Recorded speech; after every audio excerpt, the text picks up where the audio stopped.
Me encontré con un par de editoriales en Adventist Reviews de los últimos años.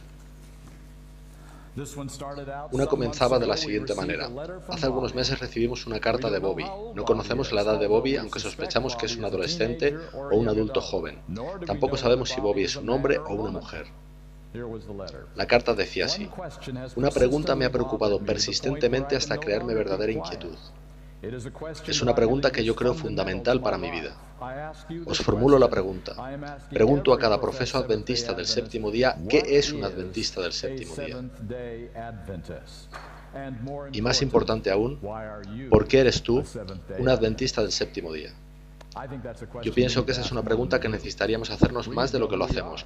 Necesitamos saber quiénes somos, necesitamos conocer cuál es nuestro cometido, necesitamos saber por qué existimos como un pueblo llamado pueblo del pacto. Cuando Jesús murió en la cruz del Calvario, la salvación fue asegurada para todo individuo que acepta la vida y muerte de Jesús en su lugar. Ahora bien, ¿cuántos adventistas del séptimo día estaban alrededor de la cruz ese día? Me refiero a adventistas nominales con sus 28 creencias fundamentales. Ni uno solo. Dios dejó completada la tarea de salvar individuos mediante la vida y muerte de su Hijo Jesucristo sin necesidad de un solo adventista del séptimo día. No nos necesitaba para esa tarea, Él la dejó completada sin nuestra ayuda. Nosotros la hemos recibido como un regalo. 40 días después de su resurrección, Cristo ascendió al cielo y comenzó su ministerio como sumo sacerdote. Comenzó en el santuario celestial un ministerio para repartir los beneficios de su salvación a todos los que lo aceptasen. ¿Cuántos adventistas del séptimo día estaban allí en el aposento alto orando para la recepción del Espíritu Santo? Ni uno solo. Dios dejó hecho ese trabajo sin nosotros también. No necesitaba adventistas para ello. Entonces, ¿por qué estamos aquí? Estamos aquí porque Él nos necesitaba para dar el mensaje de salvación. Esa tarea fue ya hecha por muchos otros antes que nosotros. En ese sentido, estamos haciendo lo mismo que otros ya han hecho. ¿Por qué creó entonces nuestro movimiento? Vamos a repasar algunos textos bíblicos, sin los cuales no habría iglesia adventista del séptimo día. Son textos muy familiares. Vayamos a Apocalipsis capítulo 14.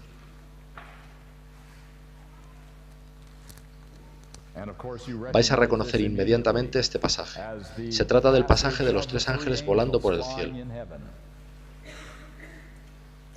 Y en el versículo 7, el primer ángel tiene un mensaje. Apocalipsis capítulo 14 y versículo 7.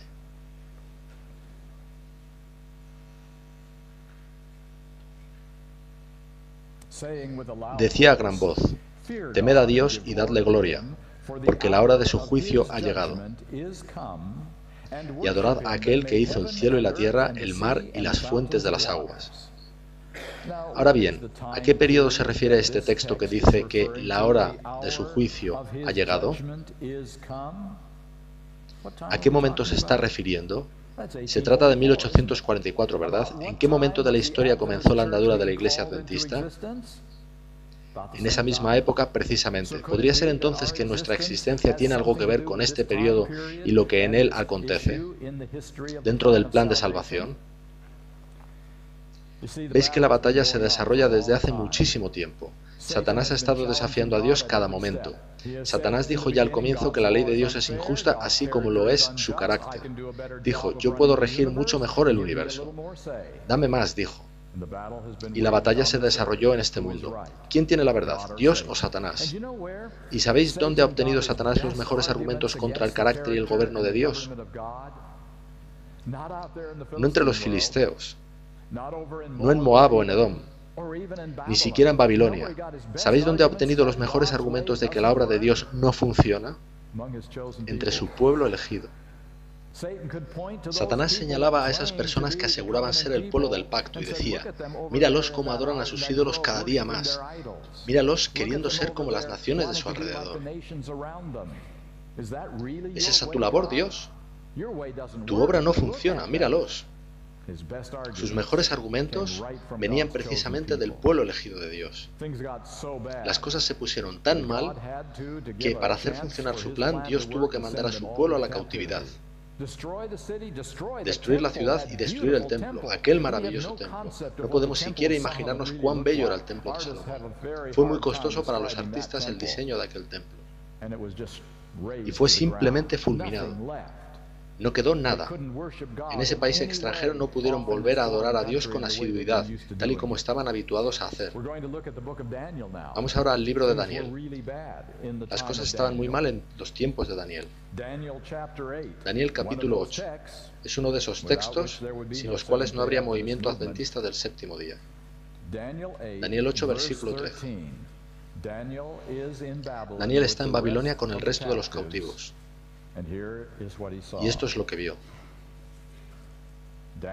Daniel 8, versículo 13.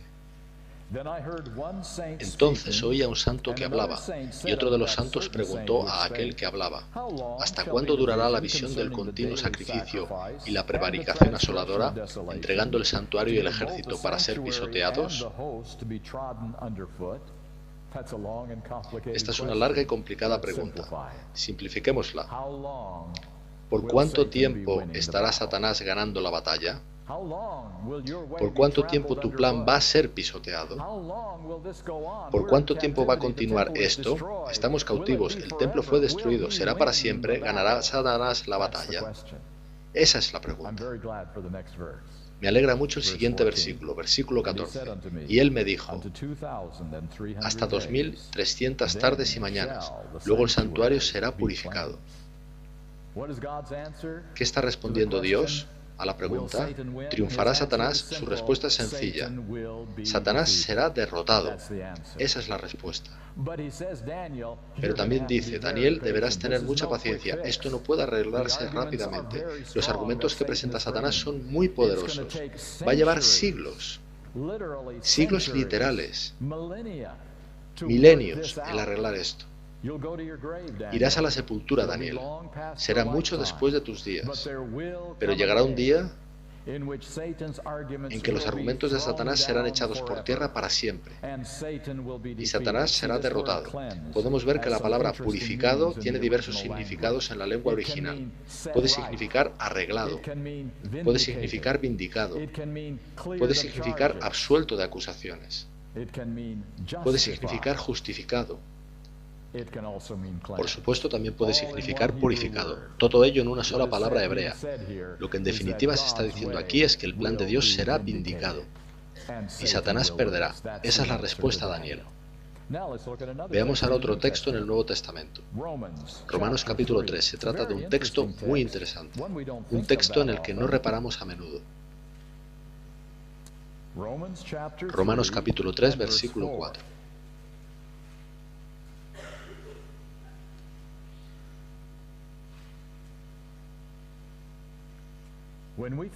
Cuando hablamos del juicio, solemos pensar en nosotros siendo juzgados.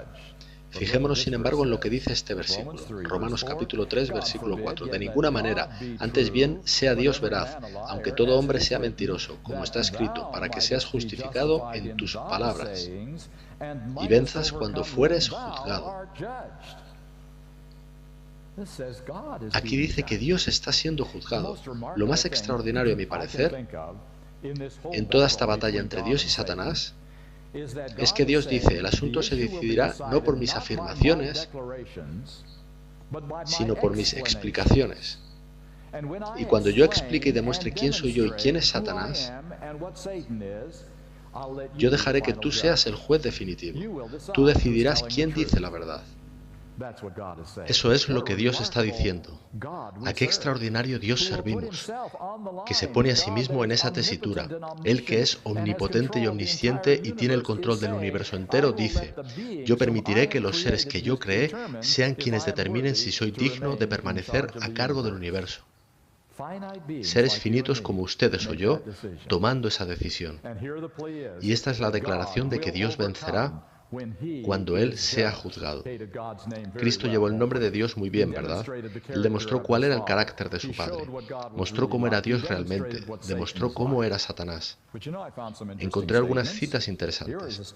Aquí tenemos una en el Review and Herald del 16 de abril de 1901. Todo el cielo está esperando a escucharnos. Vindicar la ley de Dios.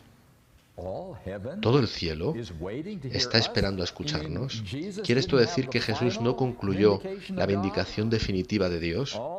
Todo el cielo está esperando por algo más que tiene que suceder para que tenga lugar la vindicación de Dios. Veamos otra cita. Esta está en Recibiréis Poder, página 338.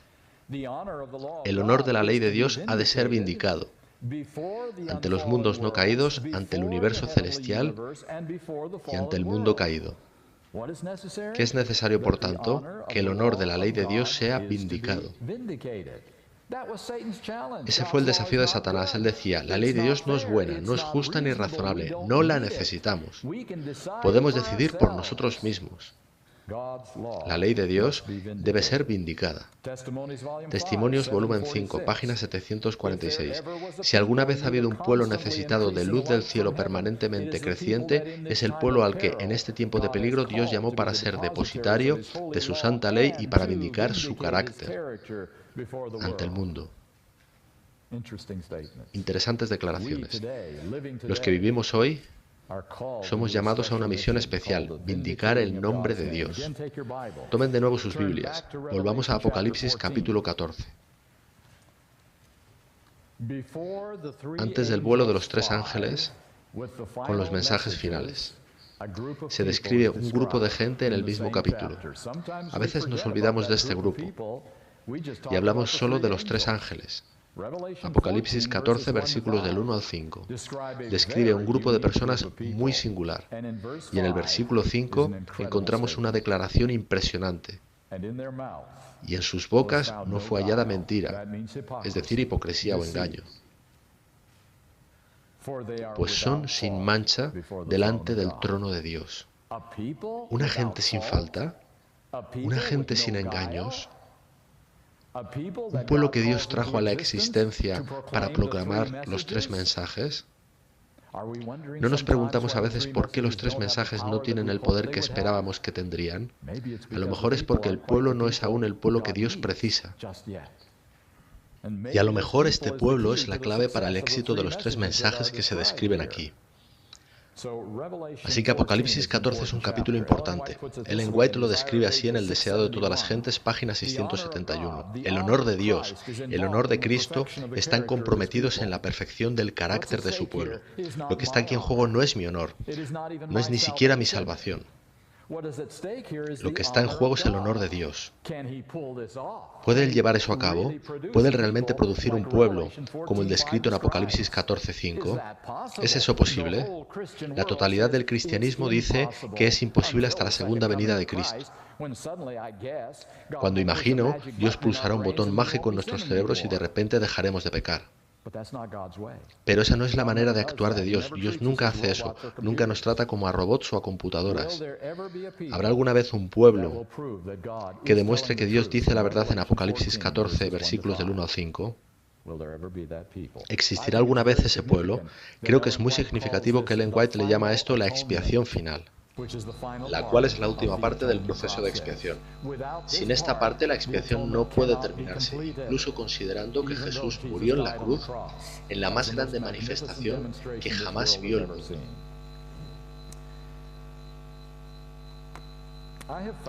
Descubrí que hay interesantes maneras de probar o refutar los argumentos de Dios o los argumentos de Satanás. Encontré esto en El deseado de todas las gentes, página 309. Todos los que violan los mandamientos de Dios. Bueno, ¿cuántos de nosotros estamos incluidos aquí? ¿Todos nosotros? Por tanto, todos nosotros sostienen el aserto de Satanás de que la ley es injusta y no puede ser obedecida. Así secundan los engaños del gran adversario y deshonran a Dios. ¿Sabéis de qué se trata el pecado en realidad? No se trata de si voy al cielo o al infierno. Se trata de depositar un voto. Cuando deliberadamente hacemos aquello que sabemos que está mal, porque nuestra naturaleza egoísta nos dice, hazlo de todos modos, lo que estamos diciendo en realidad es que el camino de Satanás es más lógico y más razonable que el camino de Dios. ¿Conocéis ese severísimo mandato de Jesús? Cuando alguien llega a ti y te golpee en una mejilla, diciendo algo muy amargo contra ti o haciendo algo totalmente inapropiado contra ti, ¿qué se supone que debes hacer? ¿Volverle la otra para que también te la golpee? Eso es totalmente carente de sentido. Eso no es correcto. Si hago eso, la gente me pisoteará como a las piedras. Satanás, tú tienes más argumentos a tu favor que Dios al dar un mandato como ese. Esa es una aseveración dura, muy dura para vivir de acuerdo con ello. ¿Creemos que el camino de Dios es el correcto? ¿Que mostrar la otra mejilla es el modo de solucionar el problema de ser injuriado? ¿O creemos que el modo de Satanás es el correcto? Te levantas y le das tan bien como recibiste. ¿Por quién votamos nosotros? ¿Quién decimos nosotros que está en lo correcto en el gran conflicto? De eso se trata el asunto del pecado. Cada vez que pecamos, estamos votando por Satanás, para que rija este mundo por un poco más de tiempo. Está bien, Satanás, nos gusta tu camino. En el conflicto de los siglos, página 489 dice: si los que esconden y disculpan sus faltas, hay esa segunda parte. ¿Cuántos de nosotros hemos hecho eso? Ved que primero hacemos algo equivocado y entonces casi inmediatamente tratamos de taparlo, de modo que nadie lo sepa, o si lo averiguan, culpamos a otro o a otras circunstancias. Algunos de nosotros culpamos a Adán. Así echamos la culpa a otros. Si los que hacen eso pudiesen ver cómo Satanás se alegra de ello y los usa para desafiar a Cristo y sus santos ángeles, se apresurarían a confesar sus pecados y a renunciar a ellos. Dijo ella ahí: si los que hacen esas cosas se dieran cuenta de que irán al infierno, se apresurarían a confesar sus pecados. No dice eso, ¿verdad? Por tanto, esto no se trata de qué me sucede a mí, se trata de qué le sucede a Dios. ¿Estará la verdad al lado de Dios cuando Él sea juzgado? Romanos 3:4. Y ella dice que si pudiésemos ver cuánto necesitamos tener los ojos abiertos, cuando tapamos nuestros pecados, cuando excusamos nuestros pecados, cómo se regocija Satanás diciendo: ¿veis? Lo hacen a mi modo. ¿Y cómo tira esto a la cara de Cristo? Diciendo: ¿ves? Tu modo no funciona, mira lo que hacen justo ahora. Mira a Adán culpando a Eva, mira a Eva culpando a la serpiente, mira a cada uno de tus hijos culpando a otros. Es el juego del yo. El problema es de otro. Tu camino no funciona, Dios. Si pudiésemos ver eso, si pudiéramos ver a Cristo y Satanás en ese pequeño diálogo, ella dice que nos apresuraríamos a confesar nuestros pecados y a renunciar a ellos, porque estamos deshonrando a Dios, estamos dando credibilidad a Satanás, estamos dando permiso a Satanás para regir por más tiempo en este planeta llamado Tierra. Encontré otra declaración interesante, esta de Testimonios, volumen 2, página 171. Dice ahí: si pudieran ver cuánto necesitamos ver, amigos míos. Necesitamos apartar nuestra vista de este mundo y fijarla en la realidad. Si pudieran ver a los ángeles puros con sus brillantes ojos fijos en ustedes. Ahora bien, ¿para qué fijan los ángeles de Dios sus brillantes ojos sobre vosotros? ¿Para descubrir todas las cosas erróneas que hacéis? No, escuchad. Si pudieran ver a los ángeles puros con sus brillantes ojos fijos en ustedes, mientras observan para ver de qué manera glorifica a su maestro el cristiano. Eso es lo que ellos están buscando. Ellos nos miran a ti y a mí con la esperanza de ver los votos que depositamos para Dios, escrutando todo detalle sobre cómo hacemos las cosas al modo de Dios. O si pudieran verificar con qué aires de triunfo se regocijan y se burlan los ángeles malos al señalar toda senda torcida. Ellos son los que están buscando los pecados, para citar después las escrituras que han sido violadas. Estos son los ángeles malos. Los ángeles malos buscan los pecados en nuestras vidas. Comparan entonces las escrituras con nuestros pecados y los arrojan a la cara de Jesucristo. Y dicen: míralos, ahí los tienes. Tu camino no funciona. Si pudieran ver eso, dice ella, se asombrarían y se alarmarían por causa de ustedes mismos. No porque vayáis al infierno, sino porque estáis posibilitando que el pecado reine en esta tierra por un buen tiempo más. Es por ello por lo que deberíamos alarmarnos, porque estamos depositando votos para Satanás. Este es tiempo de elecciones. Llevamos un largo tiempo de votaciones en el gran conflicto, y estamos votando sobre cuál es el modo adecuado para regir este planeta. Estas son declaraciones muy significativas. Somos parte del proceso, participamos en el proceso de toma de decisiones. Encontré además unas interesantes e inquietantes citas. Esta procede del Instituto de Investigaciones Bíblicas de la Conferencia General. Un amigo pasó recientemente tras semanas en el campus de una facultad adventista. Durante su visita impartió una clase y departió con decenas de estudiantes. Su más inquietante hallazgo, me dijo, fue que la mayoría no tenían concepto de la iglesia adventista como algo diferente a tantas iglesias evangélicas que existen. Cada iglesia, me decía un estudiante, hace énfasis en algún aspecto de la verdad. Los pentecostales en los dones espirituales, los bautistas en el bautismo por inmersión. Los adventistas hacen hincapié en los 10 mandamientos. Sí, Dios tiene una iglesia, pero está dispersada entre todas las iglesias. ¿Una iglesia remanente? Estoy contento de que ninguno de nuestros pioneros vive para escuchar eso. ¿Creemos que tenemos un cometido especial? ¿O somos unos de tantos con diferentes propósitos que Dios está utilizando más o menos de la misma manera? El anterior editor de la Adventist Review dijo: remanente se ha convertido en una simple palabra en algunos círculos adventistas. Incluso algunos pastores serían felices si discretamente la dejáramos de lado. Dice más tarde: es tiempo de levantarnos en defensa de ese fundamento adventista. Abandonarlo nos dejaría a la deriva en las aguas del relativismo. Los adventistas que quieren deshacerse del concepto de remanente tienen que pensar largo y tendido qué significa ser adventista. No somos una denominación más. Somos llamados el pueblo del pacto. No porque seamos mejores que otros, sino simplemente porque el Señor, en su libre albedrío, nos dio una tarea que hacer. Pero ahora más que nunca es la hora de que los adventistas sepamos quiénes somos y por qué estamos aquí. Y eso no nos lleva más que a una palabra: remanente. ¿Creemos realmente que este es el remanente de la profecía bíblica? ¿Creemos que es esta la razón de nuestra existencia? El editor de nuestras lecciones de escuela sabática lo expresa de la siguiente manera: hoy en día algunos de nosotros aseguran no solamente que no somos diferentes a otras iglesias, sino que no tenemos por qué ser. Al fin y al cabo, si no tenemos algo distintivo, algo mejor que ofrecer, ¿por qué no ser como todos los demás? A pesar de estas voces, muchos de entre nosotros aún creemos correctamente que Dios eligió a la iglesia adventista del séptimo día no porque Él quería una denominación más, sino porque Él nos encomendó algo diferente, algo mejor que proclamar al mundo. Si no fuera así, ¿qué razón tenemos para nuestra existencia?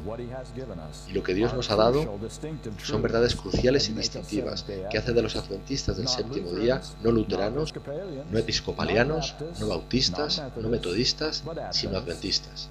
Adventistas del séptimo día. Estas enseñanzas constituyen un mensaje distintivo que nadie más proclama.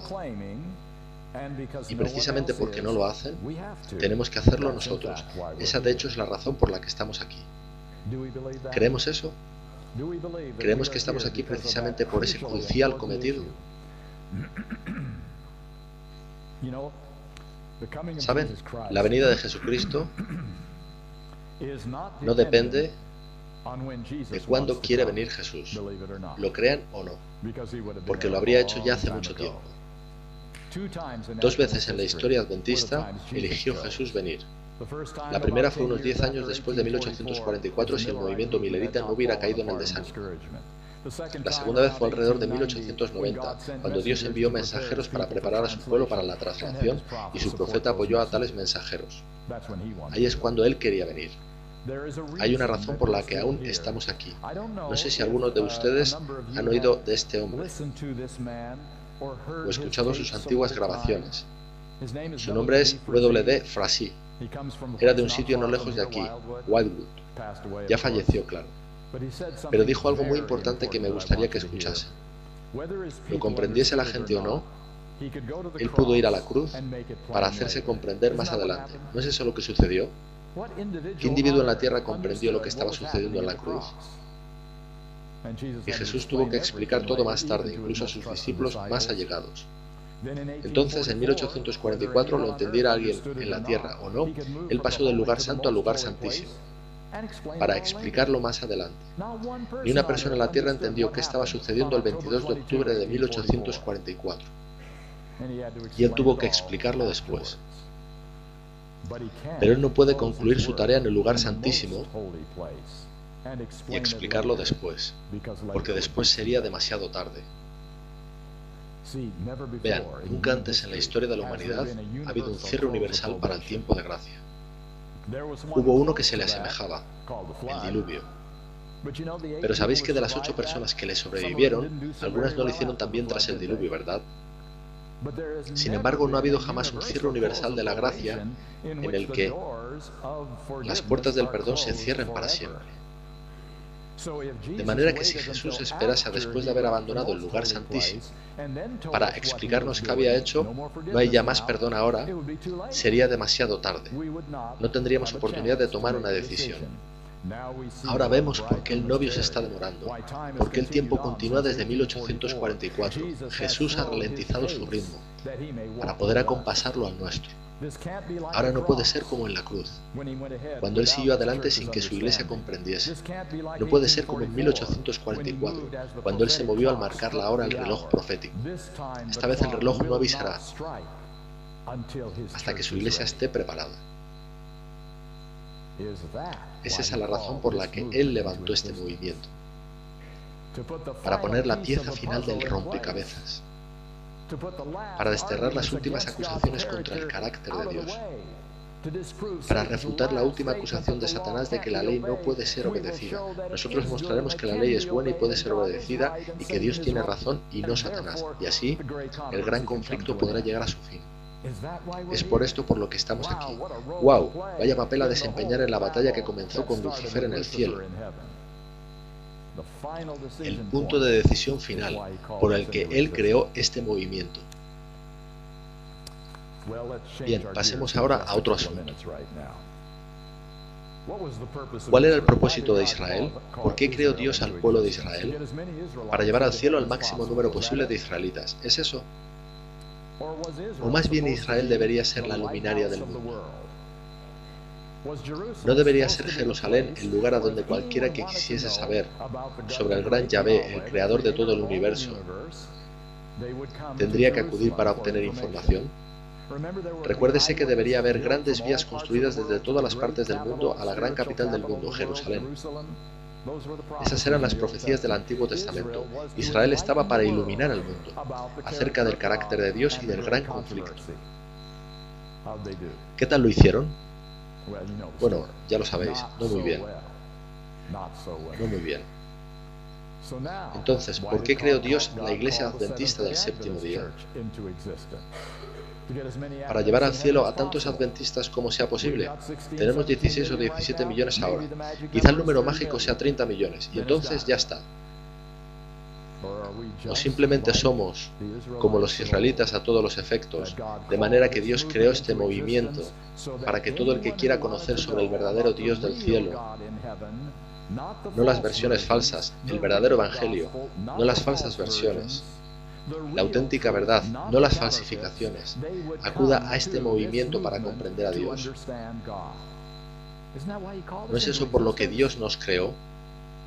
Y ahora, ¿qué tal lo hacemos nosotros? ¿Cómo lo estamos llevando a cabo?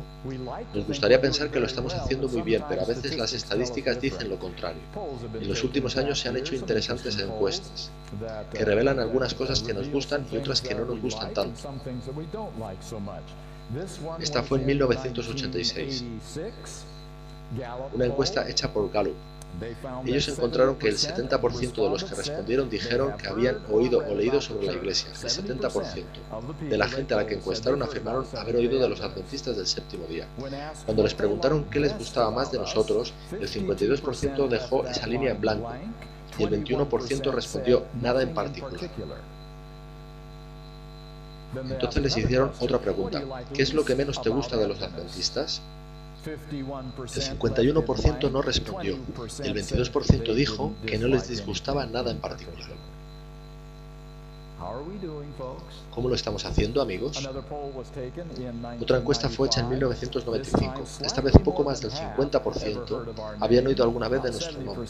No 70%, sino ligeramente encima del 50%. Se encontró un marcado aumento en el número de aquellos que nos confunden con la Iglesia de Jesucristo de los Santos de los Últimos Días o con los Testigos de Jehová. Bien, una vez más, ¿cómo lo estamos haciendo? Parte de esta encuesta dice también que los que habían oído de nosotros, ese 53%, fueron preguntados qué contribución hace la Iglesia Adventista a través de servicios comunitarios.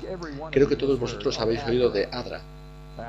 ADRA acude donde hay un desastre o una necesidad en el mundo. Intenta ayudar a la gente. Ese es nuestro servicio comunitario, además de las Dorcas en nuestras iglesias locales. Pues bien, estas personas que nos conocían fueron preguntadas qué contribución hacemos a través de servicios comunitarios. 9 de cada 10 dijeron que no tenían ni idea. El 90% de los que nos conocían dijeron no saber nada que hagan los adventistas para ayudar a la comunidad. Aparentemente no habían oído de ello. Por tanto, incluso nuestros mejores esfuerzos de difundir el mensaje de lo que queremos hacer no parecen lograrlo. Otra encuesta en las principales ciudades de Norteamérica. El 66% de sus poblaciones no saben de la existencia de los adventistas. El 66% en las principales ciudades no saben que existimos. Solo el 15% sabe que somos un grupo religioso. Ham Hanegraaff es un locutor de radio que conoce bastante de los adventistas del séptimo día, y una vez se le preguntó ¿cuál es tu opinión de los adventistas hoy en día? Escuchen su respuesta. Eso depende de a qué adventistas del séptimo día te estés refiriendo. La denominación se ha hecho tan variada que un grupo guarda poca semejanza con otro. ¡Wow!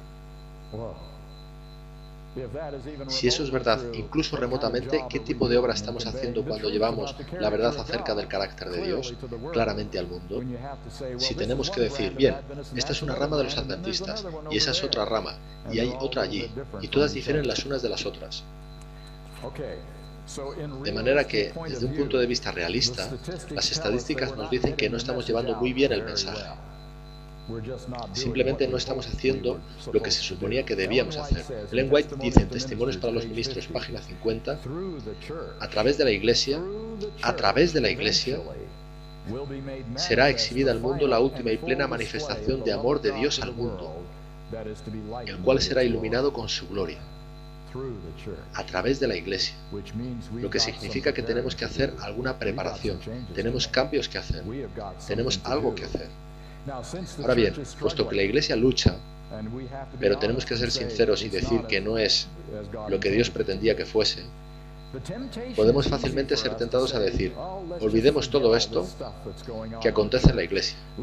Vayamos fuera a testificar a los que están dispuestos a escuchar. Demos simplemente estudios bíblicos, simplemente hagamos algo por las personas interesadas en escuchar, no donde están siempre polemizando y peleando y todo esto que vemos en la Iglesia. Es tentador.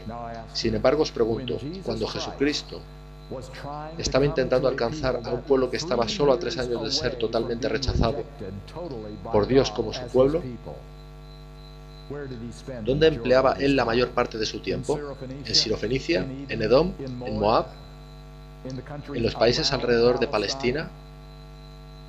¿O bien empleó la mayoría de su tiempo, energía y ministerio con su pueblo, tratando de restaurarlos a la posición que Dios tenía pensada para ellos, de manera que pudieran ir al mundo con el mensaje de Dios?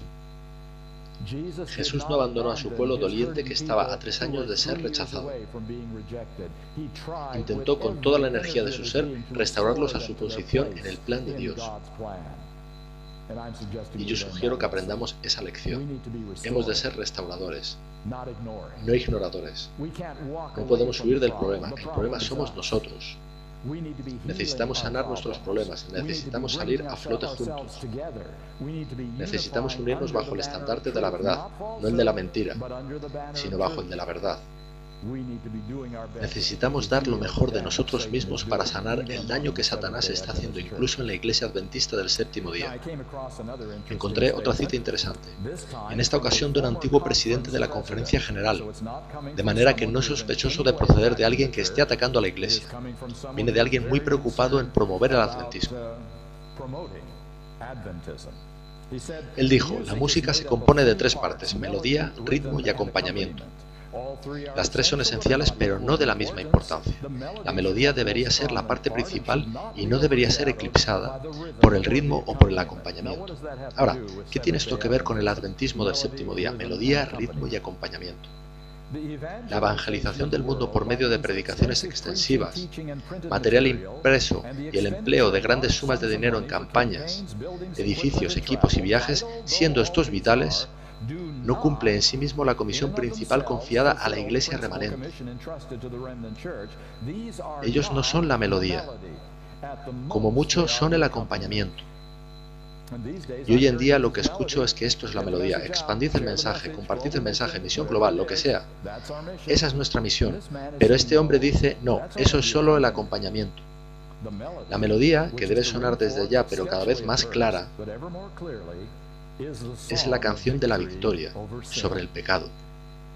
El cántico de Moisés y del Cordero, elevándose más y más alto y cada vez más cerca del patrón divino, cada vez más lejos del mundo hasta el clímax final de la plena y definitiva demostración de su gracia, en vasijas de barro, pero despojados de toda mundanalidad y testificada por la declaración del ángel. Aquí está la paciencia de los santos, aquí están los que guardan los mandamientos de Dios y la fe de Jesús. Por vez primera se dará tal testimonio de toda una comunidad de santos. Por primera vez. No estamos aún ahí, amigos. Esa es la melodía. Y pudiera ser que el acompañamiento no va tan bien porque la melodía está desafinada.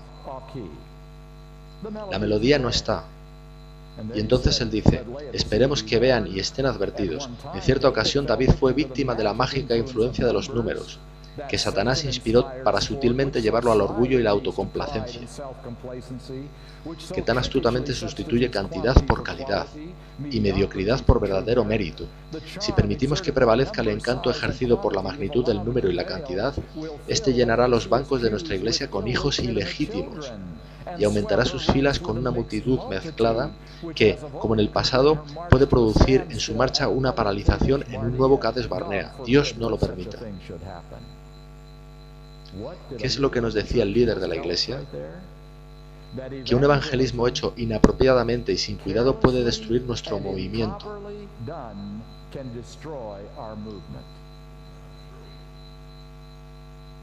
Por esa mágica influencia de números cada vez mayores llamada crecimiento de iglesia, que parece ser todo lo que oímos o en lo que pensamos hoy en día. No crecimiento del corazón, no entrega del corazón, sino más números, etc. El director del Instituto de Investigación Bíblica, saben, estamos muy agradecidos porque no tenemos todo el éxito que querríamos en Norteamérica en evangelismo. Si tenemos una campaña evangelística y 10 o 20 personas se bautizan, alabamos al Señor. Pero en otros países 100 o 1000 personas se bautizan de una vez y decimos, al menos la obra progresa allí, al menos hay avance en el tercer mundo. El director del Instituto de Investigación Bíblica dijo lo siguiente: pienso que una de las cuestiones más importantes tiene que ver con los nuevos conversos. Veis que el crecimiento es tan rápido que es muy difícil seguirle el ritmo. Debido a su velocidad, creo que necesitamos pararnos a reflexionar sobre los peligros, y el peligro que voy a mencionar es real. Se trata del riesgo de bautizar individuos de una tradición cristiana diferente o sin bagaje cristiano, que no están bien informados sobre el mensaje bíblico. Ellos reciben una breve introducción al mensaje adventista y ya son bautizados. Hay poco seguimiento. Estas personas son adventistas basados en lo poco que llegan a comprender. Ellos retienen algunas de las ideas que trajeron consigo, porque nunca comprendieron bien el adventismo. La diversidad doctrinal y teológica está encontrando cobijo en las congregaciones locales. Esa es una preocupación real de uno de los líderes de nuestra iglesia, diciendo que hemos de ser más cuidadosos. E incluso en Norteamérica estamos comenzando a tener ese problema. Pues escucho a gente que comenta sobre los temas que yo presento. Nunca escuché eso antes. Nunca me lo explicaron cuando daba los estudios para el bautismo. De manera que comenzamos a tener el mismo problema, diagnosticado por distintos líderes de la Iglesia Adventista del Séptimo Día. ¿Comprendemos nuestra misión claramente? Lo que en definitiva trato de decir es que el cometido principal de la Iglesia Adventista del Séptimo Día, la razón por la que Dios creó este movimiento es muy simple: vindicar su nombre y probar que Satanás es un mentiroso en el gran conflicto. Si yo me salvo o no es una pregunta interesante, pero en ningún caso es el verdadero asunto. El verdadero asunto es quién gana el gran conflicto. ¿Dónde deposito mi voto? ¿Lo pongo en el lado de apresurar la derrota de Satanás o en el de extender su dominio? Si triunfo en eso, triunfo como adventista del séptimo día, probando que Dios tiene razón. Ahora, la segunda misión del adventismo, una vez que entendemos la primera, es compartir estas buenas nuevas con todo aquel que quiera oír, sea evangelismo, sea estudios bíblicos, sea testificación. Compartimos lo que Dios ha hecho por nosotros individualmente, porque no podemos guardarlo para nosotros mismos. Pero si invertimos el orden y decimos, en tanto en cuanto hacemos trabajo misionero, puesto que hacemos evangelismo, lo otro sucederá mágicamente de alguna manera. Pues bien, no va a suceder. Tenemos que mantener el caballo y el carruaje en el orden adecuado. El caballo tira del carruaje, el carruaje no tira del caballo. Y el caballo es la victoria sobre el pecado. Porque solo así es Dios vindicado. Y eso tira de todo lo que es el adventismo, si lo entendemos adecuadamente. Bien, amigos míos, incluso si algunos de nosotros no entienden muy bien nuestra misión, incluso si algunos de nosotros piensan que están aquí para ser salvos y que por eso Dios nos envió a Jesús para salvarnos, para perdonarnos nuestros pecados y para darnos un billete para la vida eterna, incluso si algunos de nosotros no entienden nuestra misión muy bien, Satanás sabe lo que está en juego. Él sabe que si este movimiento triunfa, sus días están contados. Él sabe que si este movimiento puede ser descarrilado o retrasado, él secretamente conseguirá un buen tiempo más en el planeta Tierra para conducir su show.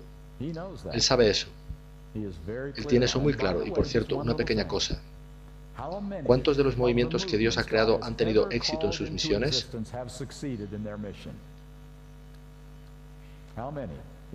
¿Israel? ¿Qué tal la iglesia primitiva? Los apóstoles llevaron el evangelio a todo el mundo conocido en ese tiempo. ¿Pero qué sucedió cuando ellos murieron? Se derrumbó. Cayó en apostasía. ¿La reforma protestante? Gloria, la luz comenzó a brillar y ¿qué sucedió? Ni un movimiento de los que Dios ha creado ha completado su misión. Se difuminaron, o hicieron concesiones, o apostataron. Y Satanás dice, la historia está de mi parte. Derrotaré también a este movimiento. Ese es el asunto en juego. Satanás está tratando de hacer descarrilar a este movimiento y ha tenido mucho éxito. Y Dios dice, voy a hacer que este movimiento al final de los tiempos sea como ningún otro en la historia humana. Esa es toda una proclamación. Y Dios se ha impuesto a sí mismo la misión imposible. Todo lo que necesita es nuestra cooperación. Eso es todo lo que necesita. Él no necesita que nosotros hagamos la obra, porque no podemos hacerla. Él necesita que cooperemos con Él. Dejémosle obrar en nosotros. Permitámosle que nos fortalezca. Permitámosle hacer lo imposible. Y entonces comprobaremos lo que pasa. ¿Quién gana la batalla? Por tanto, afirmo que Satanás está cuidadosamente poniendo trampas para engañar al pueblo de Dios. Nuestro último texto de hoy será Ezequiel capítulo 33. Ezequiel 33. Espero que os deis cuenta de que la mayoría de estas profecías del Antiguo Testamento son tanto más para nosotros que para Israel. Y esta es una de ellas. Ezequiel 33, versículo 7.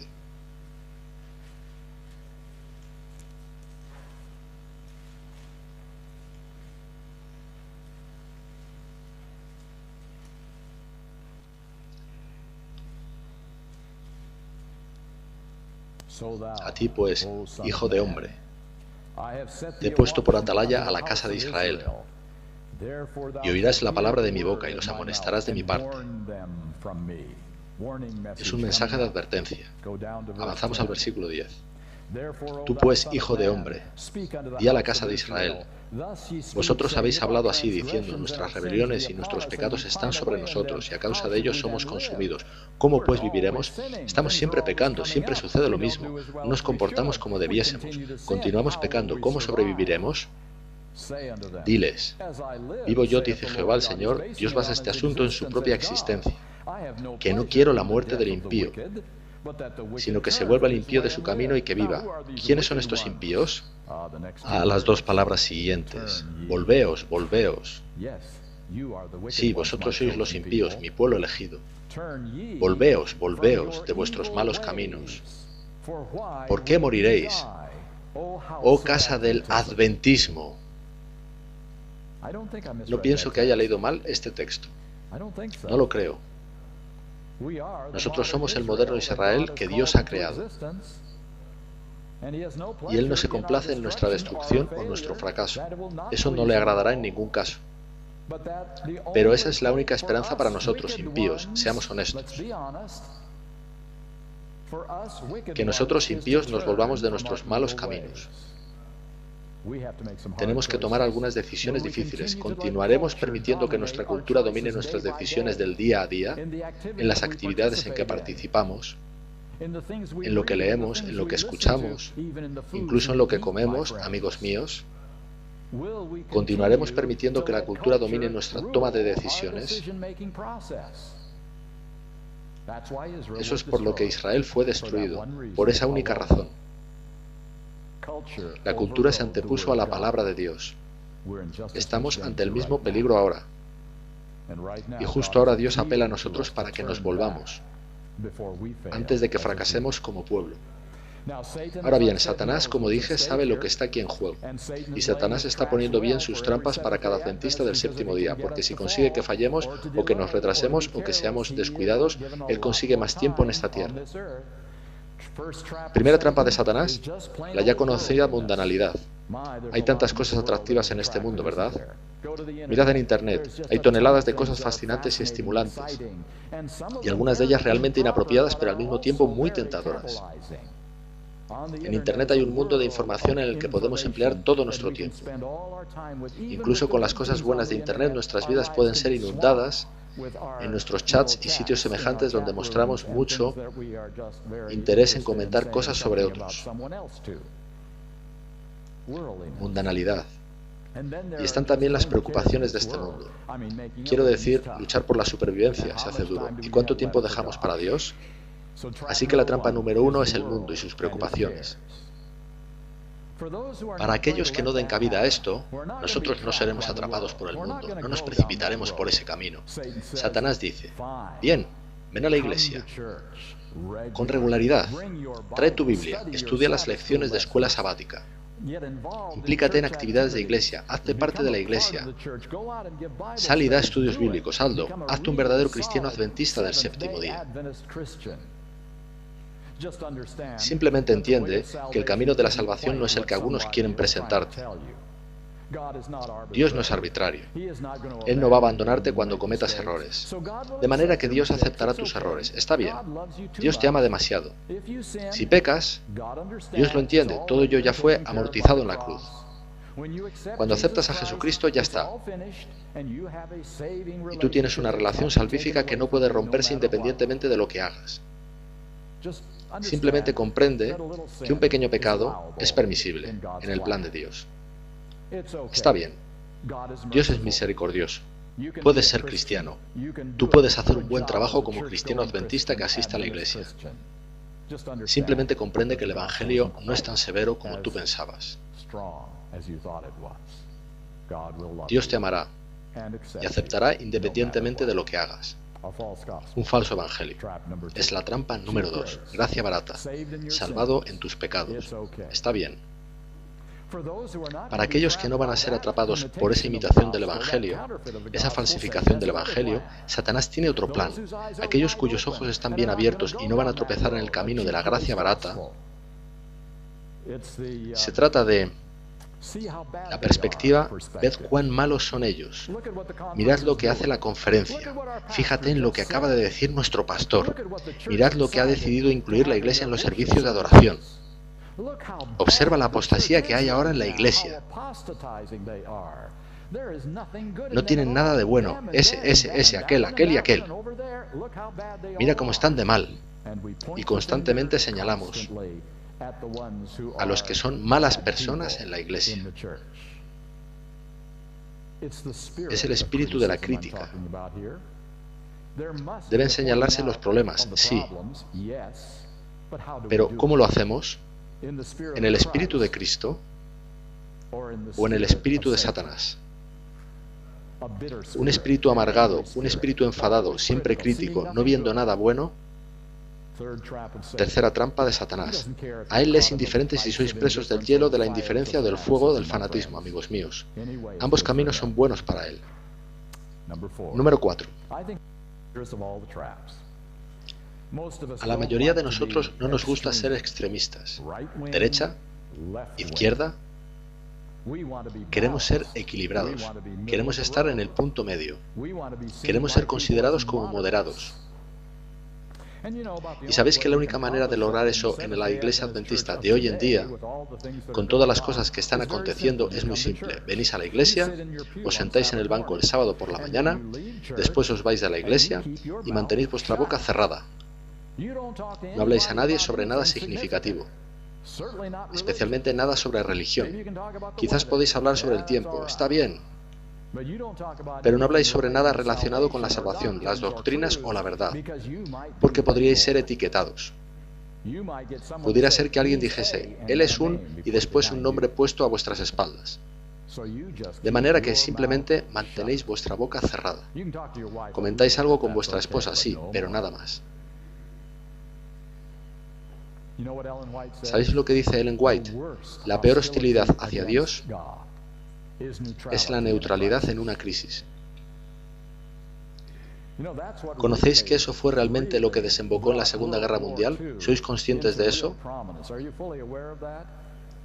El gobierno británico de Chamberlain quería ser neutral. No os preocupéis por lo que está sucediendo en Hungría. No os preocupéis por Checoslovaquia. Nosotros estamos aquí. La neutralidad en una crisis es lo peor, tratándose del gran conflicto. Porque pensamos que no estamos votando, pero sí lo estamos haciendo. Estamos votando por Satanás. La neutralidad en tiempos de crisis es ahora mismo la trampa más peligrosa para los adventistas del séptimo día. Porque si manifiestas tu opinión, expones tu cuello y alguien intentará cortártelo. 4 trampas: mundanalidad, falso evangelio, espíritu de amargura y neutralidad. A Satanás le vale cualquiera de ellas. Con una que funcione, él gana, y el adventismo no triunfará. Y Dios dice, por favor, no dejéis que suceda eso, por favor, volveos de vuestros caminos antes de que sea demasiado tarde. Amigos míos, tengamos los ojos bien abiertos al gran conflicto que acontece en el cielo, al voto que depositamos según nuestras vidas, a nuestro propósito, viviendo en esta tierra como adventistas del séptimo día bajo las trampas que nos pone Satanás.